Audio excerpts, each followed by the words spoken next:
Mi hermana golpeó a su madre con tanta fuerza que cayó al suelo y dijo, debí haber hecho esto hace 20 años.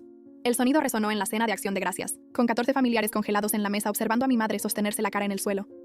Mi hermana Grace estaba parada sobre ella con la mano aún levantada y temblando. «Levántate», dijo Grace con una voz que nunca le había escuchado usar antes. Mamá continuó en el suelo llorando, pero algo en su llanto se sentía mal, como si estuviera actuando. «Grace, ¿qué demonios?». Nuestro hermano James saltó de su silla, tirando el vino, pero Grace no lo miró. Siguió mirando fijamente a mamá. «Cuéntales lo que me acabas de decir en la cocina. Cuéntales ahora mismo». Mamá intentó alejarse arrastrándose, pero Grace la agarró del brazo, no con fuerza, pero firme. «Cuéntales o yo lo haré». Fue cuando noté que el esposo de Grace, Kevin, no estaba en la mesa. Había estado aquí hace 20 minutos ayudando a cortar el pavo. «¿Dónde está Kevin?», pregunté, y el rostro de Grace se desmoronó por solo un segundo antes de endurecerse nuevamente. «Mamá sabe dónde está Kevin, ¿verdad, mamá?». Nuestra tía Linda intentó intervenir, extendiendo la mano hacia Grace, pero nuestro primo Tony la detuvo. «Espera, déjala hablar». Tony era paramédico y sabía leer situaciones. Mamá finalmente se sentó y se secó la cara, pero las lágrimas ya habían parado. «No sé de qué estás hablando», lo dijo con su dulce voz de víctima. Grace se rió, pero sonó como vidrio rompiéndose. «Tú le enviaste esos mensajes fingiendo ser yo. Has estado enviando mensajes a mi esposo durante 3 meses fingiendo ser yo». James parecía confundido. «¿Qué mensajes? ¿De qué estás hablando?». Grace tomó su celular y le mostró algo a James que hizo que su rostro cambiara. Luego se lo mostró a Tony. Los mensajes eran íntimos, explícitos, pidiendo a Kevin que se encontrara con ella en hoteles, diciendo que su matrimonio había terminado, diciendo que Grace quería el divorcio. Encontré los mensajes en el celular de Kevin hoy cuando estaba en la ducha. Él pensaba que estaba intercambiando mensajes conmigo sobre problemas en nuestro matrimonio. Pensaba que yo quería dejarlo. Ha estado durmiendo en el carro durante una semana porque esos mensajes le decían que no volviera a casa. La voz de Grace se estaba quebrando. Mamá se levantó y se limpió el vestido. «Eso es ridículo. Ni siquiera sé hacer esas cosas técnicas». Pero Grace tenía más. «El número está registrado a tu nombre. Lo verifiqué con la compañía telefónica hace una hora. Compraste un teléfono desechable y estás pagando $40 al mes por él». La mesa estaba completamente en silencio ahora. Tía Linda parecía mareada. «Luis, ¿por qué harías eso?». La máscara de mamá cayó por solo un segundo y vi algo que nunca había visto antes. Puro odio. Ella no se lo merece. Lo atrapó con un embarazo. Mi hermosa y exitosa hija reducida a una ama de casa. El hijo de Grace tenía 4 años. Ella había dejado su trabajo de enfermera para criarlo mientras Kevin trabajaba. Había sido una decisión mutua. «Intentaste destruir mi matrimonio porque elegí criar a mi propio hijo». Grace se acercó a su madre nuevamente. «Le has estado diciendo a Kevin que yo lo estaba engañando, que tenía un novio. Por eso él creyó que los mensajes eran reales». Recordé a Kevin actuando extraño en las últimas cenas familiares, no sentándose al lado de Grace, yéndose temprano, pareciendo infeliz. Todos asumimos que tenían problemas. «El detective privado descubrió otra cosa», dijo Grace, y el rostro de mamá se puso blanco. «¿Qué detective privado?», preguntó James. «El que Kevin contrató hace 2 meses para seguirme y atraparme engañándolo, solo que en lugar de encontrarme con otro hombre, encontró a mamá reuniéndose con Bradley». Bradley era el ex de Grace de la universidad que la acosó por 2 años después de que terminaron. Ella tuvo que conseguir una orden de restricción. «Contactaste a mi acosador, lo trajiste de vuelta a mi vida». La voz de Grace estaba subiendo de tono ahora. Mamá intentó caminar hacia la puerta, pero Tony la bloqueó. «No hemos terminado aquí, Luis», dijo él con calma. «La policía ya está en camino». Fue cuando mamá perdió el control completamente. «Ella me lo quitó. Kevin debería ser mío. Él vino a mí primero en esa fiesta hace 6 años.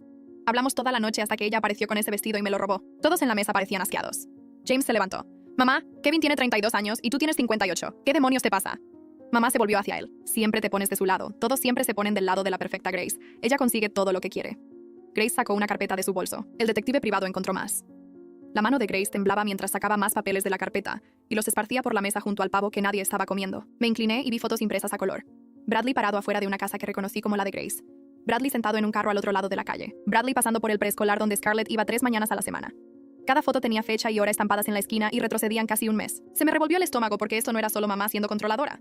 Esto era peligroso. Esto era mamá poniendo en riesgo la vida real de Grace. Al traer de vuelta al hombre que solía seguirla del trabajo a casa, dejar notas en su carro y aparecer en su apartamento a las 2 de la mañana, Tony tomó una de las fotos y su rostro se endureció.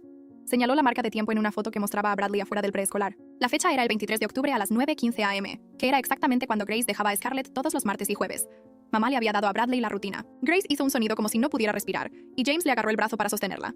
La puerta principal se abrió y las cabezas de todos se giraron hacia el sonido. Kevin estaba parado en la puerta con el abrigo aún puesto y las llaves en la mano. Se veía terrible, como si no hubiera dormido en días. Sus ojos fueron primero a mamá, luego a Grace con lágrimas en el rostro, luego a las fotos esparcidas por la mesa junto al puré de papas. Se acercó sin decir nada y tomó una de las fotos. Su rostro cambió mientras la miraba. Realmente la miró y entendió lo que estaba viendo. Tomó otra foto, luego otra, y vi que se le iba todo el color del rostro hasta que pareció mareado.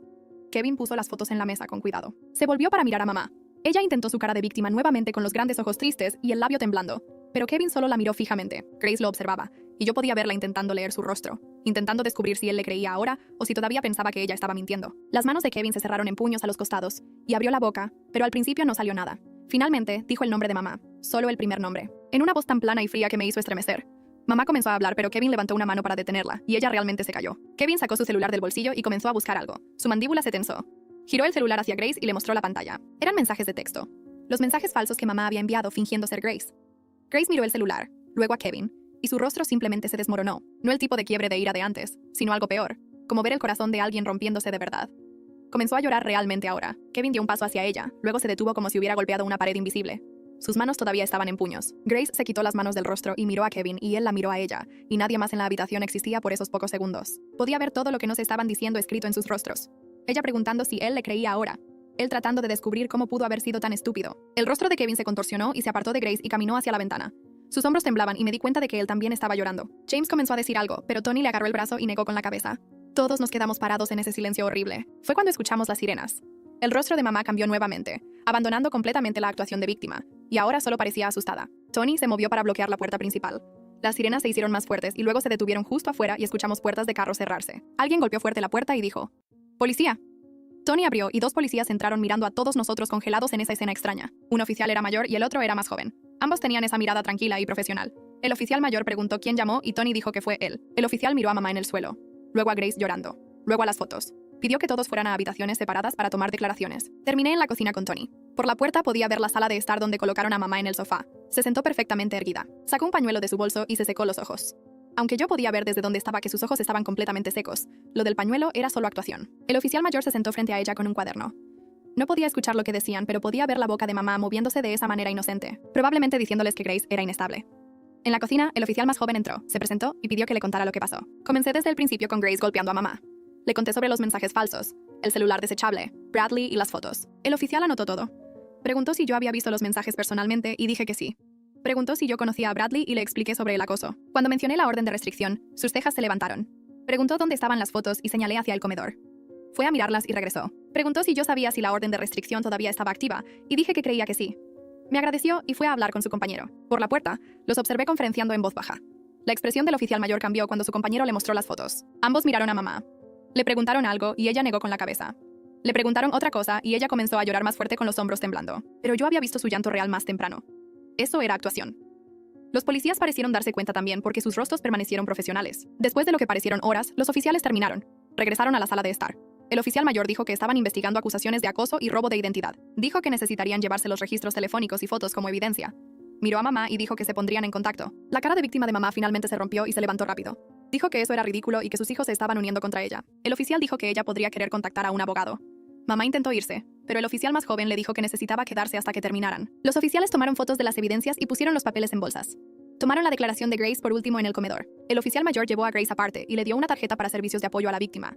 Le dijo que debería llamarlos a primera hora. Dijo que las fotos mostraban evidencia clara de acecho y que buscarían a Bradley para interrogarlo. Grace asintió y tomó la tarjeta. Los policías se fueron y de repente la casa pareció demasiado silenciosa. La gente comenzó a irse.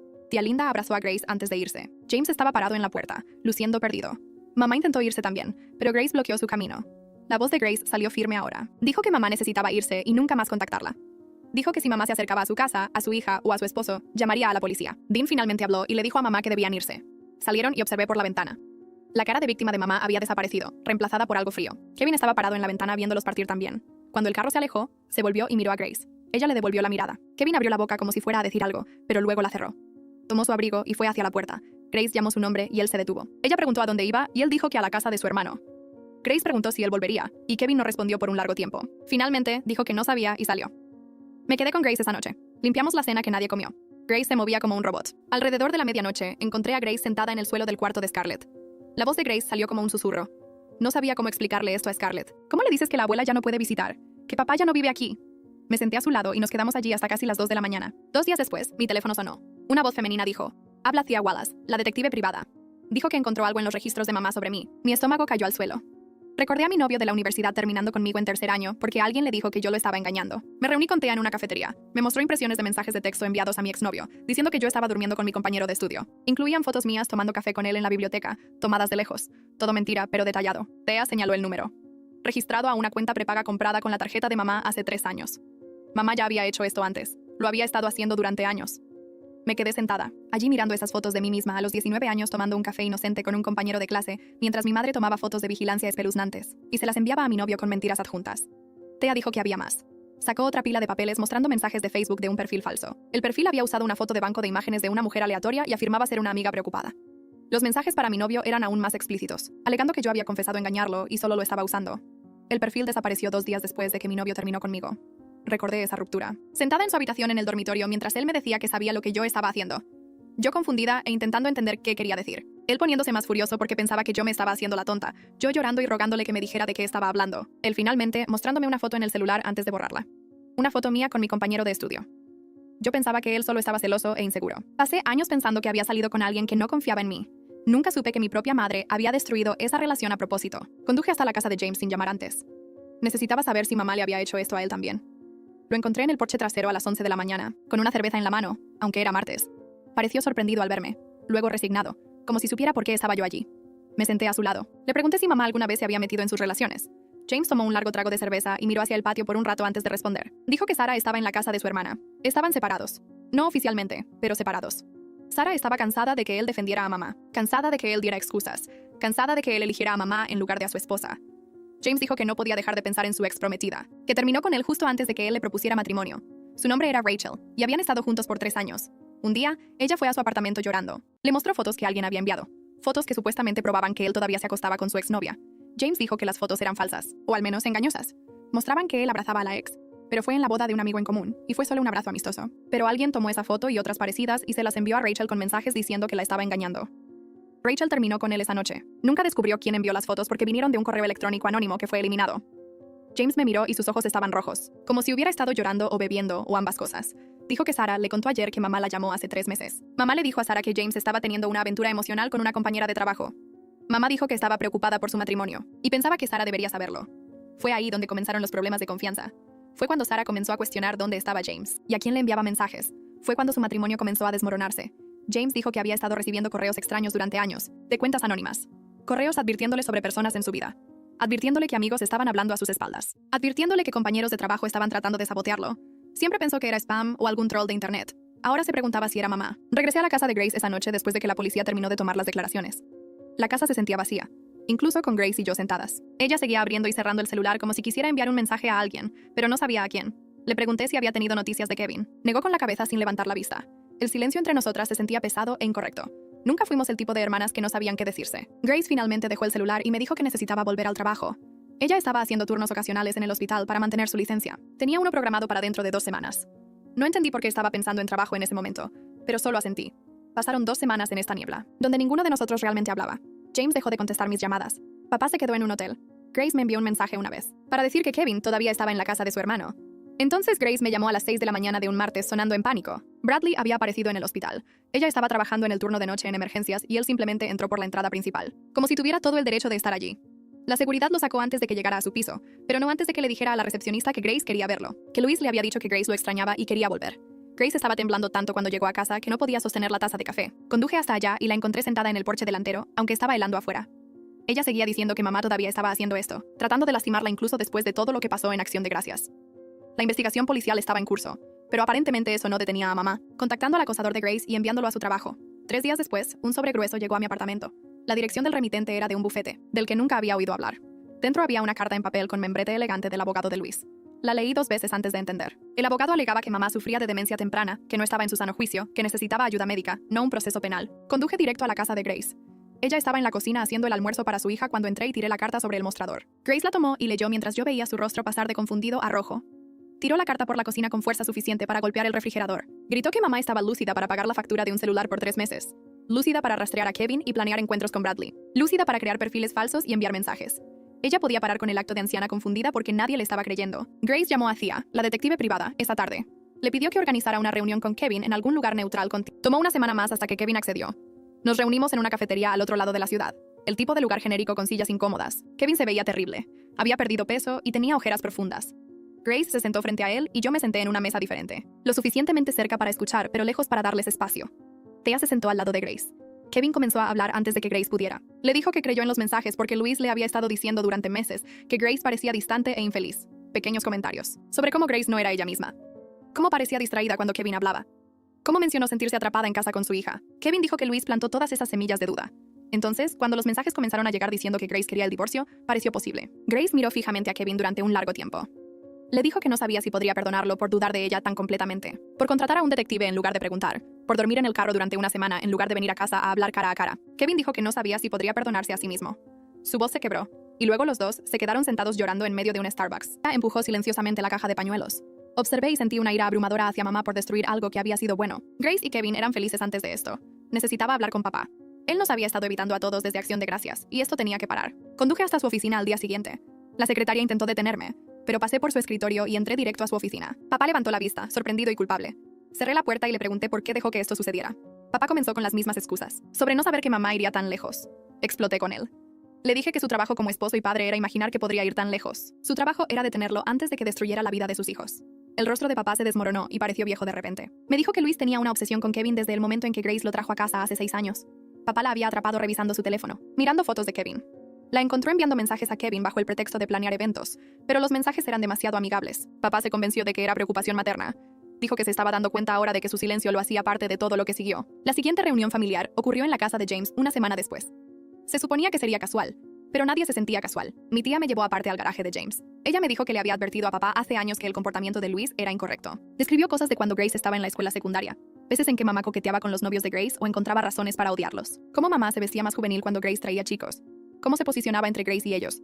Me sentí mareada escuchando esto. Este patrón había estado sucediendo durante décadas. Nadie la detuvo.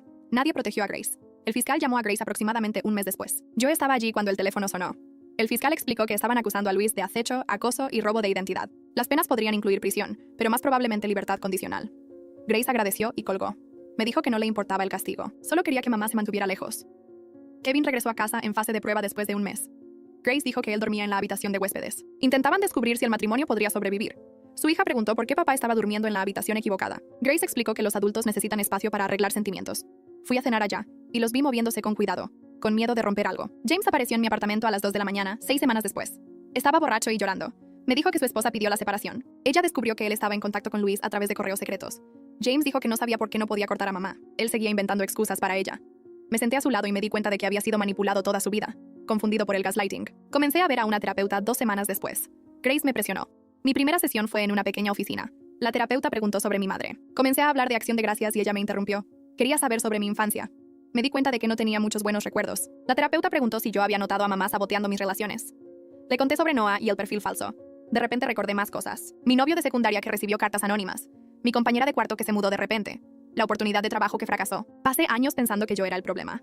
La terapeuta dijo que el comportamiento de mamá era de una madre narcisista que nos veía como extensiones de sí misma. Lloré por primera vez desde Acción de Gracias.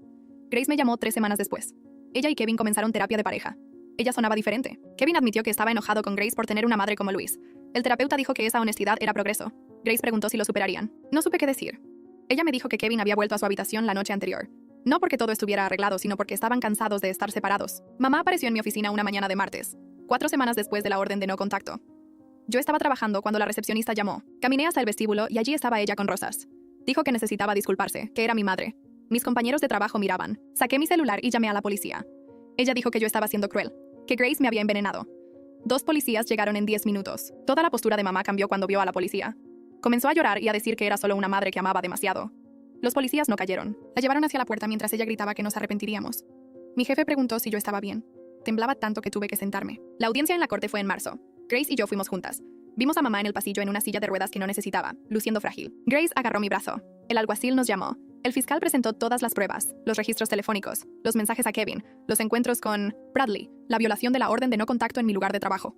El abogado de mamá argumentó que ella sufría de demencia temprana y no era responsable de sus acciones.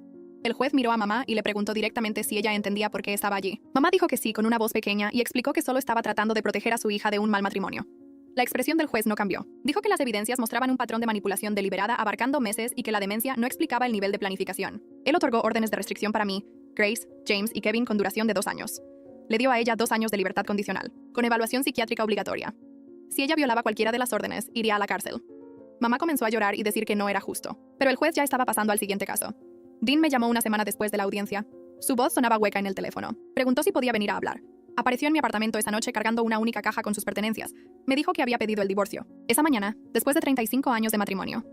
Se estaba mudando a un apartamento pequeño al otro lado de la ciudad y quería pedir disculpas a cada uno de nosotros por separado, porque una disculpa en grupo parecía demasiado fácil. Se sentó en mi sofá pareciendo más pequeño de lo que jamás lo vi. Dijo que sabía que, lo siento, no era suficiente. Él vio a mamá manipularnos y controlarnos durante décadas y se convenció de que era inofensivo. Él eligió mirar hacia otro lado en lugar de proteger a sus hijos. Y ahora tenía que vivir permitiendo todo lo que siguió. Yo quería seguir enojada con él, pero podía escuchar en su voz que estaba genuinamente destruido. Dijo que no esperaba perdón, pero quería que supiéramos que él había terminado de dar excusas por ella. Nos estaba eligiendo a nosotros ahora, aunque fuera décadas demasiado tarde. Después de que se fue, me quedé sentada en la oscuridad pensando en cuántas personas habían visto lo que mamá estaba haciendo y no hicieron nada. Mi terapeuta me ayudó a entender que el sabotaje de mamá no se trataba de que yo fuera inadecuada o no merecedora de amor. Ella explicó que personas como Luis necesitan controlar a las personas a su alrededor, porque eso las hace sentir poderosas e importantes. Cuando formé mis propias relaciones o tomé mis propias decisiones, eso amenazó su sentido de control. Entonces, trabajó para destruir cualquier cosa, que quitara mi atención de ella. La terapeuta dijo que eso no borraría el daño, pero podría ayudarme a dejar de culparme por sus acciones. Trabajamos en la identificación de los patrones de manipulación para que pudiera reconocerlos si aparecían en otras relaciones. Ella me enseñó que las personas sanas no te castigan por tener una vida fuera de ellas y que necesitar espacio no te hace egoísta. Comencé a llevar un diario de cosas que logré o relaciones que construí a pesar de la interferencia de mamá. Ver eso escrito me hizo darme cuenta de que yo era más fuerte de lo que imaginaba. El daño era real y tomaría años procesarlo completamente. Pero al menos ahora entendía que no era mi culpa. 6 meses después de Acción de Gracias, Grace y Kevin renovaron sus votos en una pequeña ceremonia en un parque cerca de su casa. No se trataba de fingir que el daño no había sucedido o que todo era perfecto ahora. Se trataba de elegirse el uno al otro nuevamente, con pleno conocimiento de cuán frágil podía ser la confianza. Grace usó un vestido azul simple y las manos de Kevin temblaron con el anillo. Escribieron sus propios votos y la voz de Grace se quebró cuando prometió nunca dejar que nadie se interpusiera entre ellos nuevamente. Ni siquiera la familia. Kevin prometió confiar en ella lo suficiente para hacer preguntas en lugar de creer lo peor. Dean estaba allí pareciendo incómodo. James fue solo porque Sarah todavía estaba decidiendo sobre su matrimonio. Scarlett estaba al lado de sus padres con una corona de flores, preguntando por qué todos estaban llorando. Cuando Grace y Kevin se besaron, todos lloraron porque sabíamos cuánto lucharon para llegar a este momento. La ceremonia duró tal vez 20 minutos, pero pareció más real que su boda original hace 6 años, cuando ninguno de nosotros sabía de lo que mamá era capaz. Nos reunimos para Acción de Gracias un año después en mi apartamento porque la casa de Grace todavía parecía contaminada por los recuerdos. Pasé 2 días cocinando y limpiando, queriendo que todo fuera perfecto. Dean llegó primero trayendo vino y pareciendo nervioso. Grace y Kevin vinieron con Scarlett, que había crecido al menos 7 centímetros y no paraba de hablar sobre su maestra de preescolar. James apareció solo porque Sarah había decidido quedarse con su hermana, mientras decidía si su matrimonio podría sobrevivir al contacto con mamá. Nos sentamos alrededor de mi pequeña mesa que apenas cabía para todos, y pasamos los platos sin mencionar la silla vacía donde mamá se habría sentado. Scarlett preguntó dónde estaba la abuela y Grace le dijo simplemente que la abuela estaba enferma y ya no podía visitar. Nadie la corrigió o agregó detalles porque Scarlett tenía 5 años ahora, y aquello era lo suficientemente cierto para que una niña lo cargara. Hablamos sobre cosas normales como el nuevo trabajo de James, el apartamento de Dean y el ascenso de Kevin. La conversación parecía más ligera, sin la presencia de mamá, como si finalmente pudiéramos respirar sin esperar que ella transformara algo inocente en munición. Nadie mencionó el caso en la corte o las órdenes de restricción o el divorcio. Aquella ausencia de su veneno esparciéndose parecía saludable, la cosa más saludable que habíamos hecho como familia en años. Estábamos simplemente existiendo juntos, dañados, pero intentando, rotos, pero no destruidos, y eso era suficiente por ahora.